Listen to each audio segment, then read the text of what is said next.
Pre nego što krenemo na analizu pesme Marko Kraljević i Musa Kesedžija, da se podsjetimo pesme Marko pije uz Ramazan vino, u kojoj je opevana Markova neposlušnost i njegova buntovna priroda. On se ne pokorava carevim zakonima i čini sve što ne treba. Na taj način prkosi carevim naredbama, pa i samom caru Sulejmanu, iako je turski vasal. Međutim, u pesmi Marko Kraljević i Musa Kesedžija kraj je sasvim drugačiji. Vidimo da je Marko u zatvoru. Tu leži 3 godine u tamnici, zaboravljen je i od prijatelja i od cara. Nikoga ne posećuje, nema nikog da ga uteši, napoji i nahrani. Zašto je u tamnici, narodni pevač, odnosno narator, o tome ništa ne kaže. Ali, znajući kakva je njegova priroda, znajući da je snažan, brz, buntovan, možemo pretpostaviti da je to zbog samovolje, neposlušnosti njegovog prkosa ili isterivanja neke pravde. Mora da je obezvredio turske zakone, a time uvredio i svog po očima, odnosno cara. Sada da vidimo ko je Musa Kesedžija i šta se to sa njim desilo.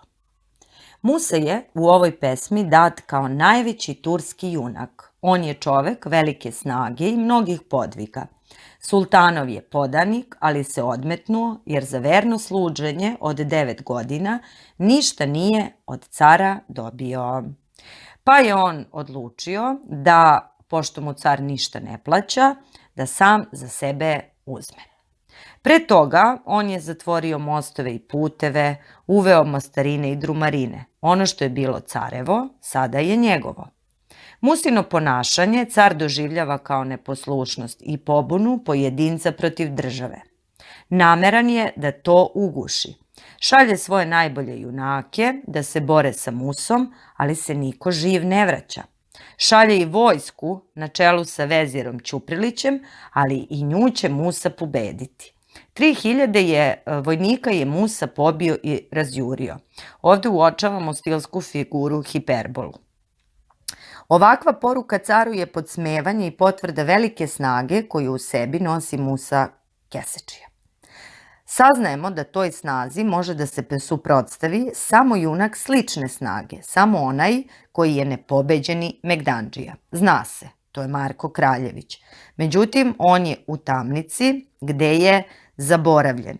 Car naređuje da ga izbave iz zatvora i njegova pojava je užasavajuća. Tu se kaže da mu je kosa porasla do crne zemlje, da su mu nokti toliko dugački da bi njima mogao orati, ubila ga je memla od kamena, pocrneo je kao kamen sinji i tako dalje. Dakle, opet uočavamo stilsku figuru hiperbolu. Narodni pevač je dao izgled, odnosno portret Marka Kraljevića, a o njegovoj snazi saznajemo da je usahla, da je nestala i da treba vreme da se ona vrati. Kako bi se vratila snaga Marku Kraljeviću, on od cara traži vina u izobilju, debelo ovnujsko meso i beo hleb. Momenat kada je Marko spreman za Megdan jeste opet dat kroz stilsku figuru hiperbolu, odnosno preuveličavanje, kada Marko uzima suvu drenovinu i ne samo što je jednom rukom preseče na 2, odnosno 3 dela, nego, iako je suva, iz nje poteku 2 kapljice vode. Sada da vidimo na šta nas podsjeća mesto gde se desio sukob između ova 2 junaka. Susret se nije dogodio na širokom polju, već u Tesnacu, u Kačaničkoj klisuri, gde se dvojica teško mogu mimoići, a to podsjeća na basnu o 2 jarca na brvnu. Ili će se neko skloniti ili predstoji borba. Prvo imamo dvoboj rečima, nadmudrivanje i otkrivanje porekla, gde Marko nastupa drsko. Hteo bi odmah da ga zaplaši, da pokaže ko je on. Traži da mu se Musa ukloni s puta ili da mu se pokori, odnosno pokloni. Bilo šta da učini, ili da se ukloni ili pokloni, za Musu predstavlja poniženje. Pa i pored toga, Musa je pribran i ostavlja utisak skromnog junaka. On nije za kavgu, odnosno svađu, niti je za to da jedan od njih pogine. Poziva Marka na prijateljski susret da sednu i da piju vino. Takođe, Musa ne propušta da Marku da do znanja da je i on čovek od ponosa i tada mu izgovara stihove: prođi Marko, ne zameći kavge, a ja ti se ukloniti neću. On pravi paralelu između Markovog i vlastitog porekla. Marko je kraljevskog porekla, othranjen je na medu i šećeru, zna za svilu, zlatu, mekodušake i čardake, a Musa je rođen u siromaštvu, kraj ovaca, othranjen je na skrobu od ovsa, ali je i vaspitan od majke da čuva dostojanstvo i ponos čoveka. Na taj način se završava uvod u Megdan. Megdan je otpočeo Marko. Borba je prikazana gradacijski, odnosno postupno ili stepenasto. Najpre ide borba kopljima, potom ide borba sabljima, pa borba buzdovanima, rvanje, to dokazuju stihovi ščepaše se za kosti junačke i na kraju Marko ubija Musu i to na osnovu prevare. Bila je to borba na život i smrt. Bila je ravnopravna jer se, kako se u pesmi kaže, namerio junak na junaka. Ipak, narodni pevač ne može preko istine. Prednost u snazi daje Musi Kesedžiji. Marko je više iscrpljen. Musa svoju nadmoćnost u snazi dokazuje i tako što baca Marka na zemlju, a onda mu seda na grudi, a Marko pod njim jedva diše. Tada Marko u svojoj nemoći poziva ili priziva posestri Vilu da mu pomogne. Ona ga podsjeća na Guju iz Potaje, odnosno na skrivene noževe. Musa za trenutak postaje radoznao i odsutan. Zagledao se u oblake. Marko lukavo i dosta podlo vadi nož i njime je rasporio Musu, jedva se oslobodivši ogromne snage koja ga je pritiskala. I tek tada je mogao da se uveri da je Musina snaga nadprirodna. Šta se tu kaže? Opet, zahvaljujući stilskoj figuri hiperboli, dat je opis Musine snage. Kaže se da ima 3 rebra, 3 srca i 1 zmiju na 3. srcu koja govori. Sve su to nestvarni motivi, kao što je i vila iz oblaka koja govori, izmišljeni motivi zapravo ili fantastika. Suočivši se sa velikom snagom i junaštvom Muse Kesedžije, a dobro znajući i kako ga je ubio, Marko Kraljević plače i jadikuje. Pa onda idu stihovi gde to potvrđuju: jao mene do Boga miloga, đe pogubih od sebe boljaka.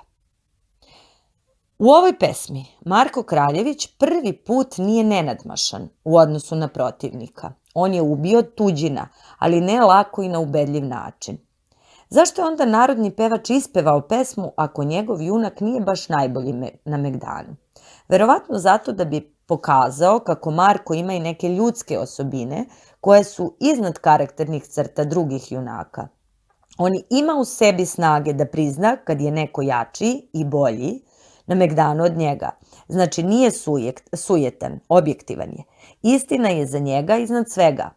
Narodnom pevaču Marko ovde nije važan toliko kao junak. Njegovo junaštvo nije na prvom mestu u ovoj pesmi, već nešto drugo, ono što je ljudsko, a to je moral.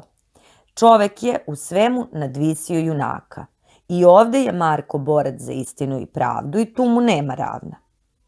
Narodni pevač, dakle, nije izneverio očekivanje naroda. Marko je uvek u nečemu veliki i nenadmašan, u ovom slučaju kao čovek.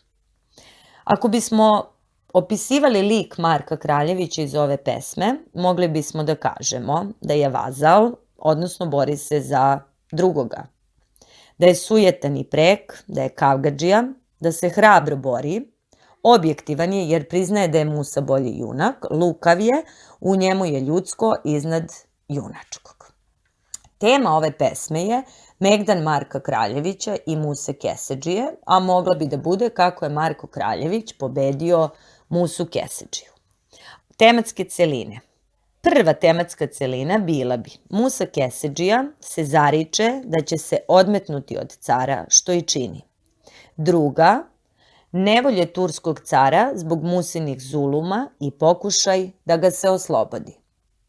Treća tematska celina bila bi Markov izlazak iz tamnice i priprema za borbu sa Musom Kesedžijom. Četvrta tematska celina je borba između Marka i Muse i peta tematska celina je Markova pobeda. Ideja ili poruka ove pesme bila bi: Marko Kraljević je najveći srpski junak, uvek pobeđuje i uvek je u nečemu nenadmašan.